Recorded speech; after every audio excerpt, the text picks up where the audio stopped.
Christian and Billy. You are between the number 1 ranked and number 3 ranked. C'est le numéro 1 en France.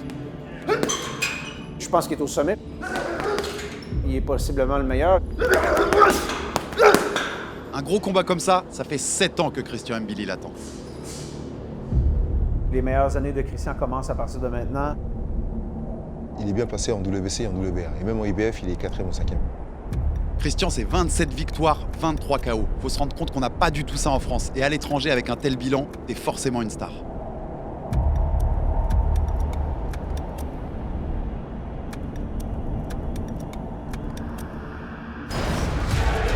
la droite, voilà, elle est venue. Il a touché au menton, allez Christian. Bien, crochet gauche, c'est fini. Christian Mbili qui s'impose. Pour finir, allez. Superbe crochet droit. Il n'avait pas eu le temps dans la carrière de Christian Mbili. Christian, c'est quelqu'un qui gagne à être connu et il est à mes yeux encore trop méconnu. On est dans l'attente de gros combats. Il y a quelqu'un qui est tout en haut, qui monopolise les titres. The undisputed super middleweight champion of the world, Saúl Canelo Álvarez. En boxe, pour atteindre les meilleurs, il faut de l'argent et d'autres conditions.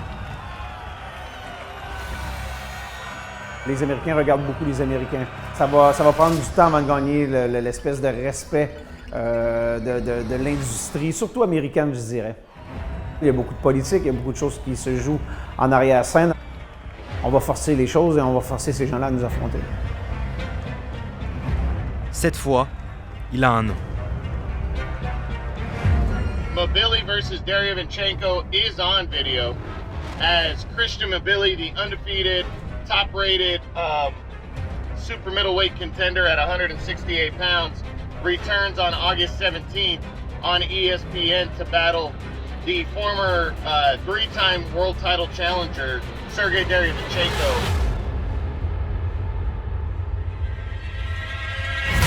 But he is starting to bleed there. There's a hook off the... Derevyanchenko a affronté les plus grands. Charlo, Golovkin ou encore Jacobs. What a fantastic last round we got here. Pull this out. Big right hand. That buckle. Golovkin is firing now. Derevyanchenko, good defensive work.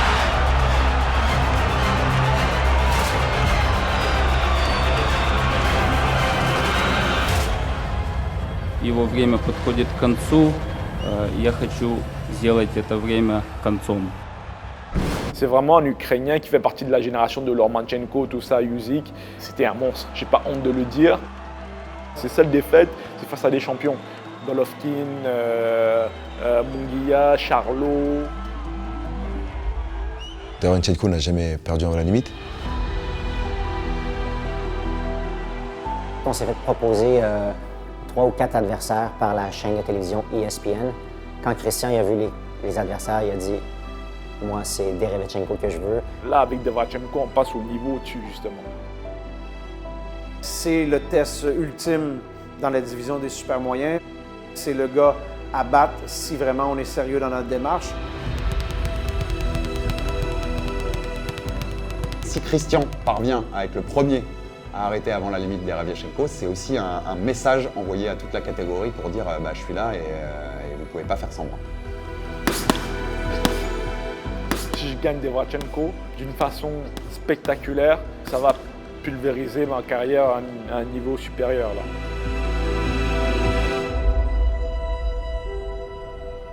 Pour arriver jusque-là, il a dû quitter la France et s'exiler au Canada.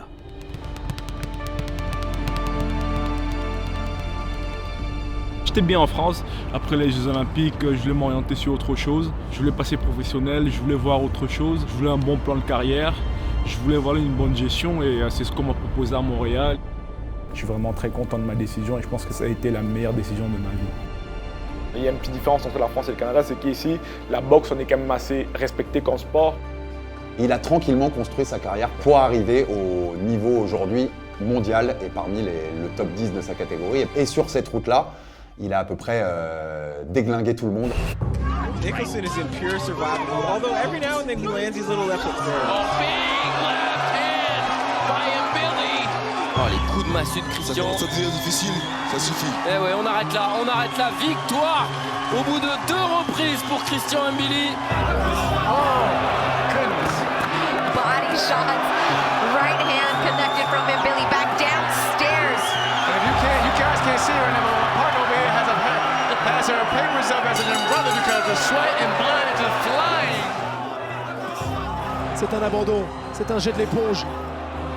Animalesque, Christian Mbili. 22 victoires avant la limite, en 26 combats. Qui n'y croit pas? On ne voulait pas simplement attendre le combat de championnat du monde ou attendre le grand combat avec Canelo ou avec Benavidez ou des types de ce niveau-là. On voulait garder Christian actif comme boxeur. Oh, attention, Christian a été touché. Eh ouais, Christian a été touché, il a été surpris. Les gens se rappellent beaucoup du round où il était un peu ébranlé. C'était déjà la première fois de ma vie que j'étais touché.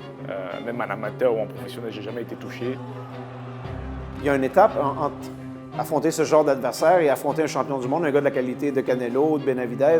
C'est trop grand de passer de ce genre de boxeur au niveau mondial. Il y a une transition qui doit se faire. Une étape de passé, mais toujours pas de combat pour le titre à l'horizon. C'est la politique de la boxe, c'est ce qui nuit beaucoup à notre sport depuis de nombreuses années maintenant. Il faut encore le présenter parce que les gens de la boxe le connaissent, mais les gens qui sont hors boxe ne le connaissent pas. Je pense que ce qui nous manque actuellement, c'est médiatiquement.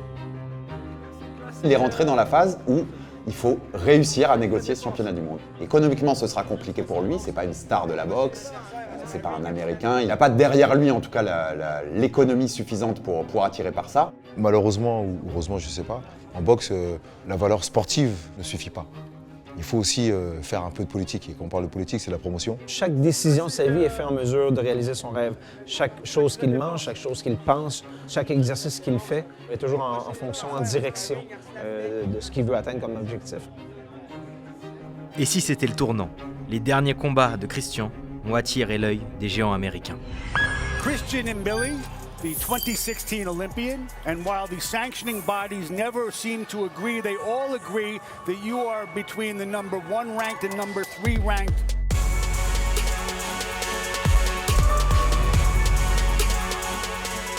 Le plus gros changement dans ma carrière, je dirais, c'est un peu la signature avec les Américains, signature avec Top Rank et la télé américaine ESPN. Top Rank, c'est une promotion de légende. Ça fait des années maintenant qu'ils sont sur place, ça fait des années que c'est des mastodontes.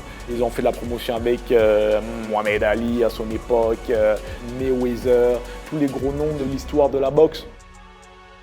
Leur puissance médiatique et leur connaissance de la boxe, on a tout le mélange pour aller chercher cette ceinture de championnat du monde à moyen terme. Happy birthday to Bob. À la tête de Top Rank, un homme de plus de 90 ans, Bob Arum. Simplement le meilleur promoteur de l'histoire de la boxe. C'est aussi simple que ça. Une légende, quelqu'un qui fait partie du temple de la renommée de la boxe. Ouais, il a mis sur place des combats exceptionnels. Il a travaillé avec tous les plus grands athlètes. Alors que Christian puisse le côtoyer et que Bob Arum a décidé de le choisir, c'est un bel honneur.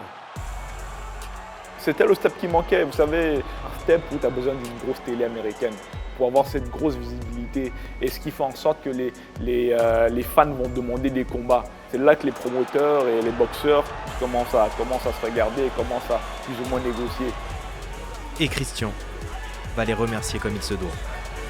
Il reçoit un bon crochet au corps de la part de Mbili qui rapidement lance ses coups de puissance pour se faire respecter. Efren vient de recevoir un virulent crochet du gauche au foie. Aïe aïe aïe. C'est terminé. Déjà moins d'1 minute. 30 secondes après le début du combat. J'avais mentionné aux promoteurs qu'il était temps pour nous de bousculer l'ordre établi au sommet de la pyramide de la boxe professionnelle. Avant le sommet, une porte qu'il va devoir ouvrir. Devant cette porte, Sergueï Dereviatchenko. L'Ukrainien n'est pas un inconnu. Il fait partie de la génération miracle de l'Ukraine, celle d'Usyk et Lomachenko. Je pense que Sergueï Dereviatchenko est peut-être un gatekeeper, hein, c'est-à-dire que c'est un boxeur qui a boxé tout le monde, qui est encore opérationnel malgré son âge. Et il pense que s'il bat Christian, qui est sur la phase ascendante, ben ça le repositionnerait lui aussi. Bon technicien, un gars très brillant. J'avais remarqué à l'époque qu'on l'attrapait avec un coup et le rattraper avec le même coup était très complexe. Il y avait une bonne compréhension de ce qui se passait dans l'arène. Très brillant, bon technicien, très dur aussi, très dur au mal. Alors c'est un vrai défi. À un mois de son combat, RMC Sport a pu échanger avec l'Ukrainien. I want to fight is best on the world for my division. Ça n'existe pas un combat parfait contre un boxeur comme Dereviatchenko. C'est le meilleur boxeur de l'histoire avec une fiche de 15 victoires, 5 défaites.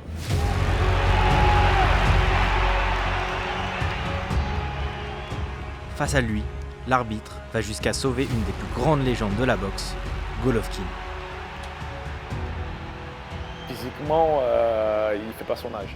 Avec une belle performance, avec un adversaire comme Dereviatchenko, qui est peut-être la dernière porte, le gardien de la porte pour les grands combats, d'avoir un nom comme ça dans notre CV et de présenter ça maintenant aux associations, il n'y a plus de discussion possible.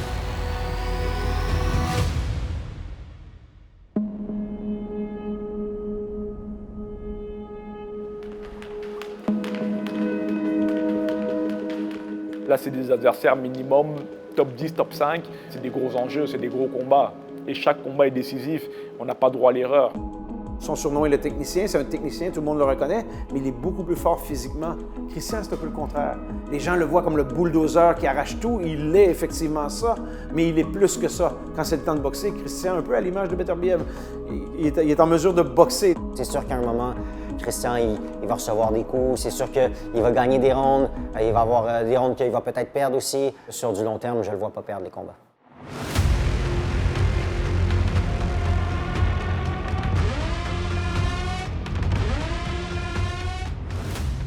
Croyez-moi qu'en ce moment, il est aux États-Unis, en altitude, au Colorado. Il s'entraîne comme un forcené, mais il n'a jamais eu la ceinture.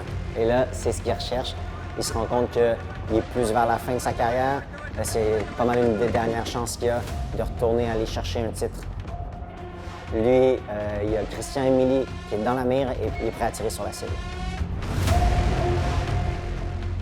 Mon objectif, c'est de le démolir round par round. Rencontrer un boxeur comme Dereviatchenko, qui a l'objet à se poser des questions, à se creuser la tête, ça le prépare pour des échéances et pour être champion du monde. Je me dis qu'il me faut une meilleure victoire que toutes les défaites qu'il a eues jusqu'à maintenant. Normalement, ce combat-là devrait le positionner. Et surtout, je le disais, la catégorie est en train d'évoluer, est en train de bouger. Donc, ça veut dire que tout peut arriver du jour au lendemain. Si je gagne Dereviatchenko d'une façon spectaculaire, ça va pulvériser ma carrière à un niveau supérieur. Là. Derrière, ça nous garantit un championnat du monde face à Canelo. On le découvre par la télévision, par l'Internet, par n'importe quel moyen. Il faut juste le découvrir, puis après ça, ça va être le coup de feu assuré. Et je pense qu'après ce combat, tout va être possible, que ce soit au niveau des adversaires, au niveau des événements, au niveau médiatique. Si Christian était amené à le battre avant la limite, ce sera, on passerait l'expression, un putain de message pour cette catégorie des super moyens.